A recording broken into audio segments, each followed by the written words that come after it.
సభకు నమస్కారం. ఈ రోజుకు ఒక ప్రత్యేకత ఉంది.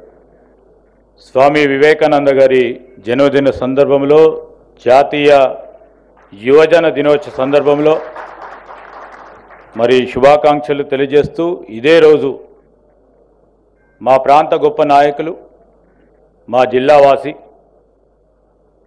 మా నాన్నగారికి దగ్గర సహచరులు, పెద్దలు గౌరవనీయులు విద్యాసాగరరావు గారి స్వీయ చరిత్రను ఆవిష్కరించిన గౌరవ ముఖ్యమంత్రి రేవంత్ రెడ్డి గారు, పెద్దలు గౌరవనీయులు పూజ్యులు గవర్నర్ గారు దత్తాత్రేయ గారికి, పెద్దలు గౌరవనీయులు గవర్నర్ గారు హరిబాబు గారికి, అదేవిధంగా గౌరవ కేంద్ర సహాయక మంత్రివర్యులు సోదరులు బండి సంజయ్ గారు, మా సహచర మంత్రివర్య సోదరులు పొన్నం ప్రభాకర్ గారు, పెద్దలు సుబ్బరామరెడ్డి గారు, మాజీ పార్లమెంట్ సభ్యులు పెద్దలు వినోద్ కుమార్ గారు, గౌరవనీయులు పార్లమెంట్ సభ్యులు లక్ష్మణ్ గారికి,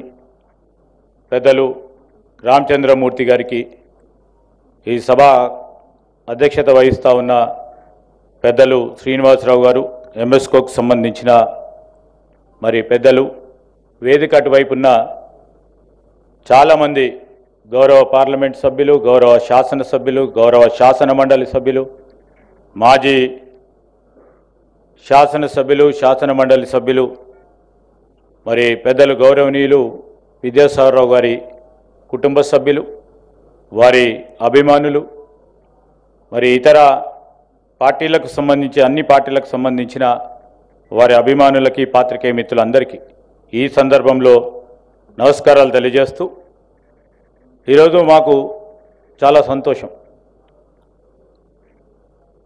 కరీంనగర్ జిల్లా వాస్తవ్యులుగా ఓ పక్షాన కేంద్రంలో ఆనాడున్న మరి ప్రధానమంత్రిగా పివి నరసింహారావు గారు మా జిల్లాకు సంబంధించిన ఆనిముత్యం అయితే, పెద్దలు విద్యాసాగరరావు గారు కేంద్ర మంత్రివర్గంలో పనిచేస్తూ మరి మా ప్రాంతానికి వన్నె తెచ్చే వ్యక్తిగా అనేక అభివృద్ధి సంక్షేమ కార్యక్రమాలు మా జిల్లా పరంగా అనేక కార్యక్రమాలను చేపడుతూ జిల్లాకు ఒక పేరు, రాష్ట్ర స్థాయిలో కానీ దేశ స్థాయిలో పేరు తీసుకొచ్చిన ఘనత వారికి దక్కుతుందని ఈ సందర్భంలో అందరికీ కూడా తెలియజేయదలుచుకున్నాం. పెద్దలు విద్యాసాగరరావు గారు మరి మా ప్రాంతానికి ఇంతకుముందు పెద్దలు శ్రీనివాసరావు గారు చెప్పినట్టు బాగా సుపరిచితులు. మా ప్రాంతానికి సంబంధించి అక్కడున్న వాస్తవిక విషయాల విషయంలో నేను మొదటిసారి శాసనసభ్యుడిగా ఎన్నికైనప్పుడు 99లో మేము మా ప్రాంతానికి సంబంధించిన సమస్యల విషయంలో వారు కేంద్ర మంత్రిగా ఉన్న తరుణంలో ప్రస్తావన చేసినప్పుడు మా ప్రాంతంలో వారు పాదయాత్ర చేసినారు, ఎల్లంపల్లి ప్రాజెక్టు నిర్మాణం చేయాలని. దాని తదుపరి మేము చెప్పగానే, మేము కోరిన వెంటనే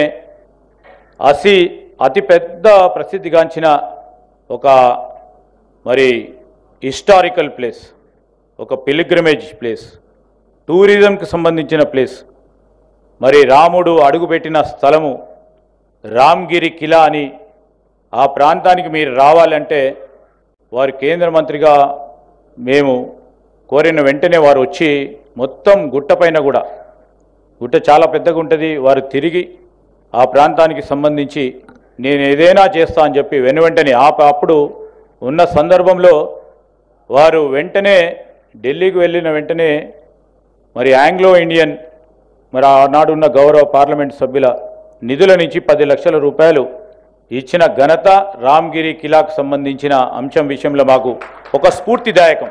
అంటే నేను అప్పుడే రాజకీయంలోకి వెళ్ళాం, ఏ విధంగా పనులు చేపట్టుకోవాలి, పనులు చేయాలి, పనులు చేసే కసరత్తులో ఏ విధంగా ఒక లక్ష్యంతో ముందుకు పోవాలనే ఒక ఆలోచన విధానాన్ని మేము దగ్గరగా ఉండి గమనించడం జరిగింది. దాని తదుపరి మా ప్రాంతానికి సంబంధించి జిల్లాకు సంబంధించిన అనేక సమస్యల విషయంలో ఈ విధంగా మనం పరిష్కార మార్గం ఇవ్వొచ్చని మాతోని కూర్చోబెట్టి ఏదైనా సమస్య ఉంటే సమస్యకు పరిష్కారం ఒక పక్షాన నేను ఆ రోజు ప్రతిపక్షంలో ఉన్నప్పటికీ గొంతు విప్పి మాట్లాడటమే కాదు, ధర్నాలు చేయటమే కాదు, దాన్ని పని చేసుకోవటంలో ఒక ఆలోచన, ఒక నేర్పరితనం ఉండాలని వారు అనేక సందర్భాల్లో మాకు చెప్పింది ఈరోజు మేము గుర్తు తెచ్చుకుంటా ఉన్నాం. పెద్దలు విద్యాసాగర్ రావు గారు మరి మా నాన్నగారు శ్రీపాదరావు గారితో చాలా సన్నిహితులు. మా కుటుంబ పరంగా కూడా వారి కుటుంబంతో మాకు సత్సంబంధాలు, మాకు అనుబంధం ఉంది. ఈరోజు వారు మనం పిలవటం వెంటనే నేను కానీ మా సోదరులు పొన్నం ప్రభాకర్ గారు ఈరోజు కార్యక్రమం కరీంనగర్ జిల్లాలో ఉన్నప్పటికీ మధ్యాహ్నం వరకు వెళ్ళాలి. మనకు అతి ముఖ్యమైన కార్యక్రమం ఇది. విద్యాసాగర్ రావు గారి స్వీయ చరిత్రకు సంబంధించి ఒక సామాజిక రాజకీయ స్వీయ చరిత్రకు సంబంధించిన బుక్ ఆవిష్కరణ ఉంది. మన జిల్లాకు సంబంధించిన వ్యక్తి, ఓ పేరుగాంచిన వ్యక్తి, మరి కీర్తిగాంచిన వ్యక్తి, గవర్నర్గా అదేవిధంగా కేంద్ర మంత్రిగా అనేక పదవులను సంబంధించి మన జిల్లాను ఒక ప్రథమ స్థాయిలో నిలిచిన వ్యక్తిగా మనం పోవాల్సిన ధర్మం ఉందని మేము రావటం కూడా జరిగింది.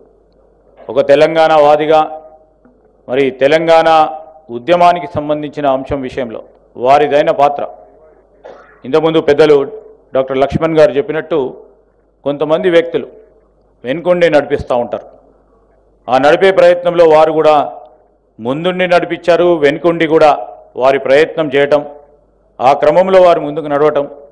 ఈరోజు మనం తెలంగాణ రాష్ట్రం సాధించామంటే ఒక్కరో ఇద్దరో ముగ్గురో కాదు, ఇలాంటి మంది అనేక మంది పెద్దలు, మరి కీర్తిగాంచిన వ్యక్తులు, కొంతమంది పేర్లు కనబడకున్న వారి వ్యక్తిత్వాలు కూడా ఈరోజు తెలంగాణ ఏర్పాటుకి సాధించడానికి ఉపయోగపడ్డాయి.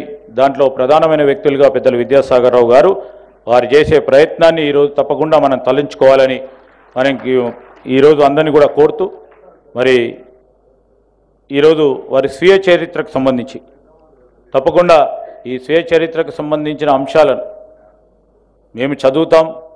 దీంట్లో ఉన్న వారికి మాకు తెలియని అనేక అంశాలు దీంట్లో ఉంటాయి, నేర్చుకునే అంశాలు ఉంటాయి.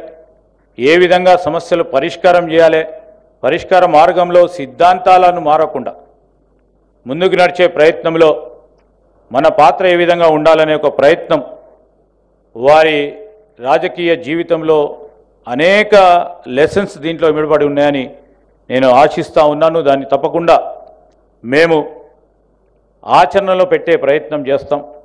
మా సిద్ధాంతం వారికి పార్టీకి పరంగా ఉన్న సిద్ధాంతం వేరైనప్పటికీ వ్యక్తిగతంగా ఈరోజు మారుతూ ఉన్న రాజకీయ ప్రమాణాలను చూస్తూ ఉంటే వ్యక్తిగతంగా మనము ఈ రాజకీయాలను తీసుకెళ్లే ఆలోచన చేస్తూ ఉన్న తరుణంలో ఈరోజు వ్యక్తిగతంగా రాజకీయాలు కాదు, సిద్ధాంతపరంగా రాజకీయాలు ముందుకు నడవాలని వారి ఆలోచన తీరుని తప్పకుండా మేము ప్రస్తావనలకు తీసుకొస్తామని మనవి చేస్తూ నాకు ఈ అవకాశం ఇచ్చిన పెద్దలకి కృతజ్ఞతలు తెలియజేస్తూ సెలవు తీసుకుంటాం.